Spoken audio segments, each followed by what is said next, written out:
একটা 2 বছরের শিশু, সে কি জানে সেনার পোশাক কি? সে কি জানে বুলেট কি? সে কি জানে ভারত পাকিস্তান কি? সে কি জানে জঙ্গি কাকে বলে? না, সে শুধু জানে বাবার হাত শক্ত করে ধরে থাকলে পৃথিবীটা নিরাপদ। কিন্তু 23শে মার্চ 2003-এর সেই রাতে কাশ্মীরের নদী মার্গে সেই নিরাপত্তাটুকু কেড়ে নেওয়া হয়েছিল। শীতের রাত, হিমাঙ্কের নিচে তাপমাত্রা, চারদিক নিস্তব্ধ। ঘুমিয়েছিল কয়েকটি কাশ্মীরি পণ্ডিত পরিবার। হঠাৎ দরজায় কড়া নাড়ার শব্দ। বাইরে দাঁড়িয়ে সশস্ত্র কয়েকজন, পরনে ভারতীয় সেনার মতো পোশাক, পরিচয় নিরাপত্তা বাহিনী। বাড়ির মানুষ দরজা খুলল, কারণ সেনার পোশাককে বিশ্বাস না করে উপায় কি? কিন্তু দরজার ওপারে সেনা ছিল না, ছিল মৃত্যু। এক এক করে মানুষকে ঘর থেকে বের করা হলো, তারপর মাঠে দাঁড় করানো হলো পুরুষ, নারী, বৃদ্ধ, শিশু, আর তারপর গুলির শব্দ। এক মুহূর্তে রাতের নীরবতা ছিন্ন হয়ে গেল। 24টি জীবন থেমে গেল নদী মার্গে। তার মধ্যে ছিল 2টি শিশু। একটি শিশুর বয়স 2 বছর। সে জানতো না কেন তাকে হত্যা করা হচ্ছে। সে জানতো না যে পোশাক দেখে মানুষ নিরাপত্তা খোঁজে, সেই পোশাকের ছদ্মবেশে কিছু মানুষ কেন তার দিকে বন্দুক তুলেছে। কিন্তু সেই রাতে শুধু মানুষ মারা যায়নি, মারা গিয়েছিল বিশ্বাস। সেনার পোশাকের প্রতি বিশ্বাস, প্রতিবেশীর প্রতি বিশ্বাস, রাষ্ট্রের নিরাপত্তার প্রতি বিশ্বাস। আর এই কারণেই নদী মার্গের হত্যাকাণ্ড শুধু একটি গণহত্যা নয়, এটি ছিল মানুষের মনে ভয় ঢুকিয়ে দেওয়ার এক নির্মম কৌশল। কিন্তু নদীমার্গের গল্প শুরু হয়নি 2003 সালে। এর অনেক আগে থেকেই কাশ্মীরের মাটিতে জমতে শুরু করেছিল অন্ধকার। কাশ্মীর ভারতের উত্তরে পাহাড়ে ঘেরা এক উপত্যকা, যে উপত্যকাকে আমরা ভূস্বর্গ বলেও চিনি। কাশ্মীরের ইতিহাসে রয়েছে হাজার হাজার বছরের জ্ঞান চর্চা, দর্শন, সংস্কৃতি, ধর্মীয় ঐতিহ্য। প্রাচীন কাশ্মীরের সঙ্গে জড়িয়ে আছে সারদা পীঠ। এই ভূমিতেই বিকশিত হয়েছিল কাশ্মীরি শৈব দর্শন।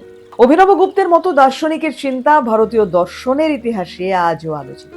কারকোট রাজবংশের রাজা ললিতাদিত্য মুক্তাপীড়ের সময় কাশ্মীর রাজনৈতিক এবং সাংস্কৃতিক শক্তির এক গুরুত্বপূর্ণ কেন্দ্র হয়ে উঠেছিল।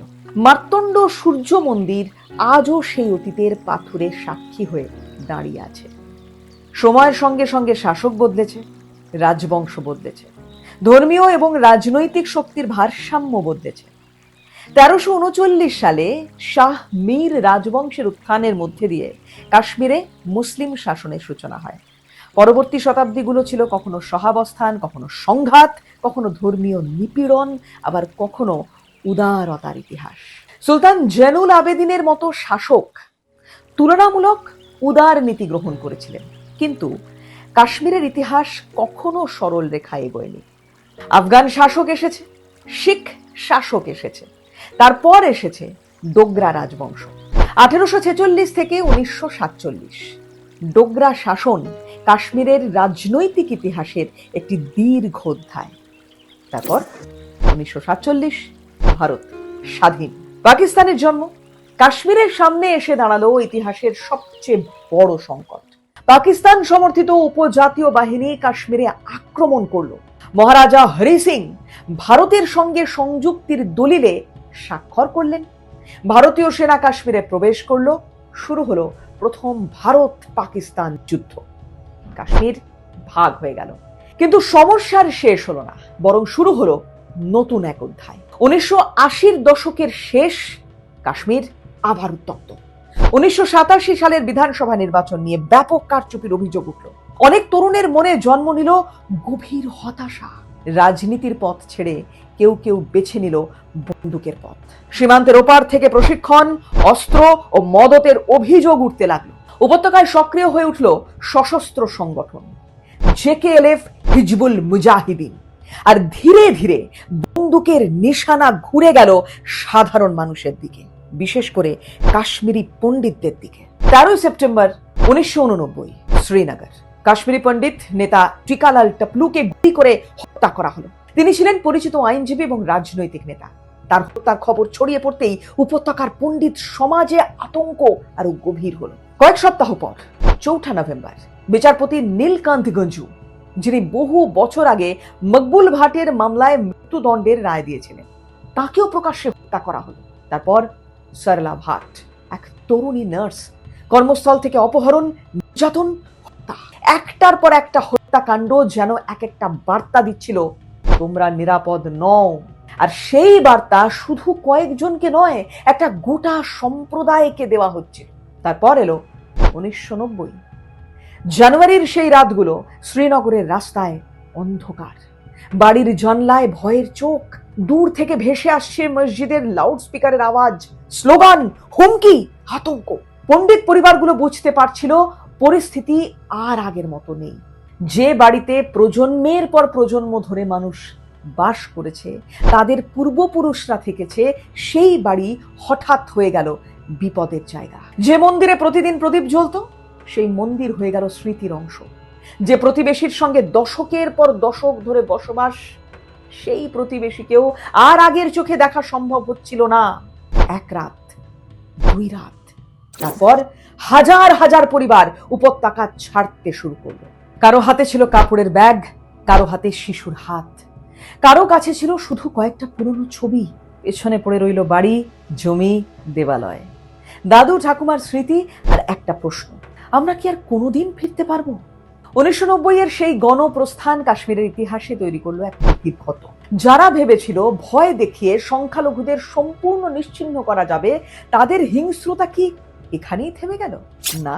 25শে জানুয়ারি 1998, ওয়ানধামা, প্রজাতন্ত্র দিবসের আগের রাত, সশস্ত্র জঙ্গিরা গ্রামে ঢুকলো। সেনার পোশাকের ছদ্মবেশের অভিযোগ রয়েছে এই হামলা নিয়ে। ঘরে ঘরে ঢুকে মানুষকে বাইরে নিয়ে আসা হলো, আর তারপর এক ঝটকায় ভেঙে পড়লো রাতের নীরবতা। গুলি, একটার পর একটা গুলি। 23 জন কাশ্মীরি পণ্ডিত নিহত, 9 জন নারী, 4 জন শিশু। একটি পরিবারের স্বপ্ন শেষ, একটি গ্রামের ভবিষ্যৎ শেষ, এক রাতে শেষ। ওয়ানধামার সেই হত্যাকাণ্ডের পর কাশ্মীরি পণ্ডিতদের মনে একটি প্রশ্ন আরো গভীর হয়ে গেল, যদি আমাদের নিজেদের বাড়িতে আমরা নিরাপদ না থাকি, তাহলে কোথায় নিরাপদ? তারপর 2000 সাল, চিত্তি সিংহপুরা, এবার নিহত হলেন কাশ্মীরি শিখরা, 35 জন। একটি সম্প্রদায়কে আতঙ্কিত করার জন্য আরেকটি রক্তাক্ত অধ্যায়। তারপর 2003, নদীমার্গ, যেখানে সেনার পোশাককে ব্যবহার করা হয়েছিল প্রতারণার অস্ত্র হিসেবে। একটি 2 বছরের শিশুর মাথায় বন্দুক ঠেকিয়ে দেওয়া হয়েছিল, যেমনটা প্রথমেই বলছিলাম। ভাবুন সেই দৃশ্য, একজন মা হয়তো সন্তানের দিকে তাকিয়ে আছে, একজন বাবা হয়তো বুঝতেই পারছে না কি ঘটতে চলেছে, একটি শিশু হয়তো শুধুই কাঁদছে। তারপর একটি ট্রিগার, একটি শব্দ, আর সব শেষ। সেই রাতের পর নদীমার্গের বরফ শুধু সাদা ছিল না, তার সঙ্গে মিশে গিয়েছিল মানুষের রক্ত। কিন্তু কেন এই হত্যাকাণ্ডের বিচার ছিল অধরা? কেন এত বছর কেটে গেল? কেন এত পরিবারকে অপেক্ষা করতে হলো? কেন এত পুরনো মামলা ধুলো জমে পড়ে রইল এতগুলো বছর? আজ সেই প্রশ্নের সামনে আবার দাঁড়িয়েছে ভারত। আর বদলে যাওয়া ভারত এবার হিসেব নেবে সবকিছুর। পুরনো ফাইল খুলছে, নতুন করে তদন্ত হচ্ছে। ওয়ানধামার মতো মামলায় আবার খোঁজা হচ্ছে প্রমাণ, পুরনো সাক্ষ্য, পুরনো নথি, পুরনো অপরাধের সূত্র। কারণ সময় পেরিয়ে গেলেও অপরাধের স্মৃতি মুছে যায় না। দীর্ঘ 28 বছর পর জম্মু কাশ্মীরের স্টেট ইনভেস্টিগেশন এজেন্সি সিদ্ধান্ত নিয়েছে, ওয়ানধামা গণহত্যার তদন্ত আবার নতুন করে শুরু হবে।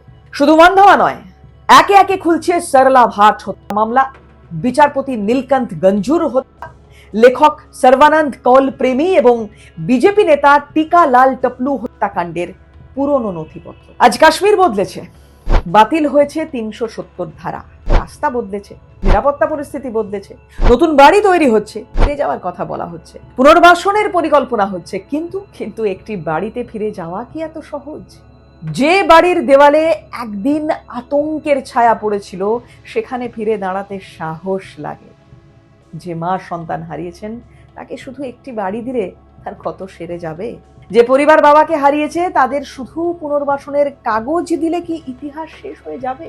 একটা কথা নিশ্চিত, কাশ্মীরের ইতিহাস শুধু রাজা বাদশার ইতিহাস নয়, শুধু যুদ্ধের ইতিহাস নয়, শুধু ভারত পাকিস্তানের যুদ্ধের ইতিহাস নয়।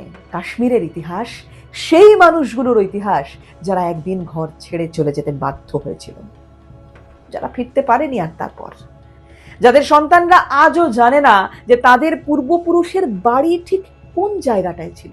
কাশ্মীরের পাহাড় আজও দাঁড়িয়ে আছে, ঝিলম আজও বইছে, বরফ আজও পড়ছে, মার্তণ্ডের ভাঙা পাথর আজও সূর্যের আলোয় জ্বলে উঠছে। আর উপত্যকার কোথাও কোথাও পুরনো বাড়ির বন্ধ দরজার ওপারে হয়তো এখনো পড়ে আছে একটা ভাঙা খেলনা, একটা পুরনো ছবি, একটা মরচে ধরা চাবি আর অনন্ত অপেক্ষা। কেউ ফিরে আসবে বলে, কেউ সত্য বলবে বলে, কেউ বিচার করবে বলে, কারণ ইতিহাস ভুলতে দেয় না।